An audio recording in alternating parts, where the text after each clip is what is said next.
Start. Hello বন্ধুরা, welcome to my channel. তো আগের ভিডিওতে আপনাদের দেখিয়েছিলাম কীভাবে একটা বাথরুম অথবা ঘরে মাপ নিতে হয়। তো আজকে আপনাদের সামনে একটা নতুন ভিডিও নিয়ে চলে এসেছি। আজকে আপনাদের দেখাবো সিঁড়ির রাইজারের মাপ আপনারা কীভাবে বার করবেন।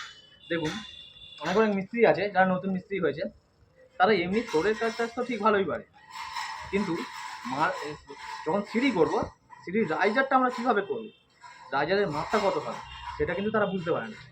এবার অনেক মিস্ত্রি আছে যে আপনাকে মাপে দেখাবে, ইউটিউবে অনেক ভিডিও আছে যে মাপে রাইজার বার করবে, কিন্তু আমি আপনাকে খুব সহজে ইঞ্চিতে কীভাবে মাপ বার করবেন সেটাই দেখাবো। তো চলুন দেখা যাক। বন্ধুরা দেখুন, এই যে সিঁড়িটা আজকে আমি কাজ করব। তো এই সিঁড়িটা রাইজার হচ্ছে, দেখুন ছোট বড় আছে, একটা 4, একটা 4.5, 5, 5.5, 6।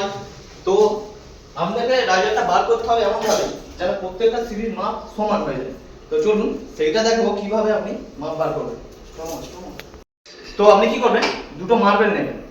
দুটো মার্বেলের থিকনেস আপনাকে বসাতে হবে এখানে, অর্থাৎ একটা মার্বেলের থিকনেস সমান আপনাকে মশলা দিতে হবে আর একটা মার্বেল ওপরে চাপবে। তো আপনি কি করবেন, এখানে বসিয়ে দেবেন দুটো মার্বেল। তো আপনাকে এবার লেবেল করতে হবে।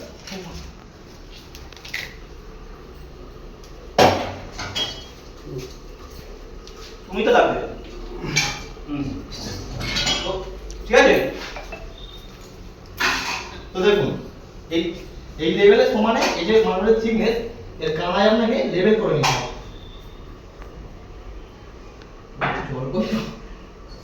আমি হুকে চাগাচ্ছি, না না না, আমাকে চাগাতে দে।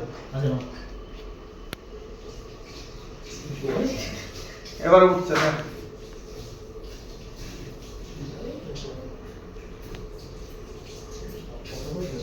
ওপরে উঠে নিচু করো, নিচু করো, আর একটু নিচু করো, নিচু। না ওই ধরো, ওই ধরো, ঠিক আছে।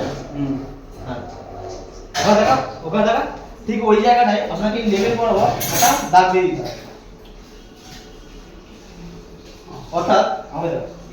অর্থাৎ এবার এই লেভেল, এই সমানে লেভেলের দাগ আপনার ওখানে যাবে। তো এবার আপনি কিভাবে হিসাব বার করবেন চলুন সেটা দেখা যাবে। আমাকে দাও। স্টার্ট। তো বন্ধুরা, এখান থেকে আপনাকে এবার টেপ দিয়ে মেপে দেখে নিতে হবে কত আসছে। তো দেখুন, আপনার আসছে 61.5, এখানে আপনার আসছে 61.5। তাহলে এবার আপনাকে হিসাব করতে হবে কটা ধাপ আছে। বলুন, 1 2 3 4 5 6 7 8 9 10 11। এবার আসুন আপনাকে দেখায় কি করে কি করবেন।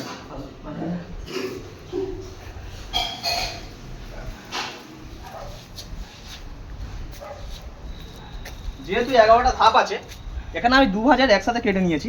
যেহেতু 11টা ধাপ আছে, তো আপনাকে এই 11টা ধাপের থিকনেস বাদ দিতে হবে। 1 2 3 4 5 6 7 8 9 10 11। এখান থেকে এটা আপনাকে দেখে নিতে হবে কত ইঞ্চি আসছে। দেখুন 6 ইঞ্চি আসছে 11টা ধাপে। তো আমার ওখানে মাপ ছিল 61.5। তো 61.5 থেকে আমাকে 6 ইঞ্চি বাদ দিতে হবে। তাহলে আপনার ছিল 61.5, তাহলে আপনি লিখবেন 61.5। ওখান থেকে মাইনাস করবেন 6 ইঞ্চি, অর্থাৎ 55.5। দেখতেই পাচ্ছেন, অর্থাৎ 55.5। এবার এখান থেকে এটা ভাগ করবেন, কটা ধাপ ছিল, 1 2 3 4 5 6 7 8 9 10 11।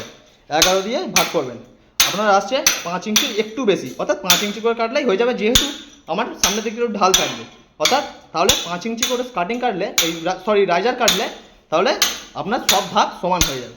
ধন্যবাদ। তো সবার আগে আপনাদের এরকম মাটাম করার জন্য এই মাথা থেকে সেই মাথা একটা সুতো খাটিয়ে নিতে হবে, যাতে মাটাম করা যায়। কারণ মাটাম না করলে আপনার সিঁড়ি ঠিকঠাক উঠবে না, নয় বেরিয়ে যাবে, নয় ঢুকে যাবে মাথায় গিয়ে। তাহলে আপনাকে সর্বপ্রথম আগে মাটাম করতে হবে, ঠিক এইভাবে সুতো খাটিয়ে নিতে হবে। তো আপনাকে এইভাবে মাটাম করে নিতে হবে, এই সুতোর সঙ্গে রাইজারের মাটাম করে নিতে হবে। বন্ধুরা দেখতেই পাচ্ছেন আমার সিঁড়ি কমপ্লিট হয়ে গেছে। এখন দেখুন, প্রত্যেকটা মাপ আমার সমান হয়ে গেছে। এই দেখুন, তখন যে কম বেশি ছিল, এখন কিন্তু প্রতিটা মাপ আমার সমান হয়ে গেছে। তো ভিডিওটি ভালো লাগলে একটা সাবস্ক্রাইব করে দেবেন। ধন্যবাদ।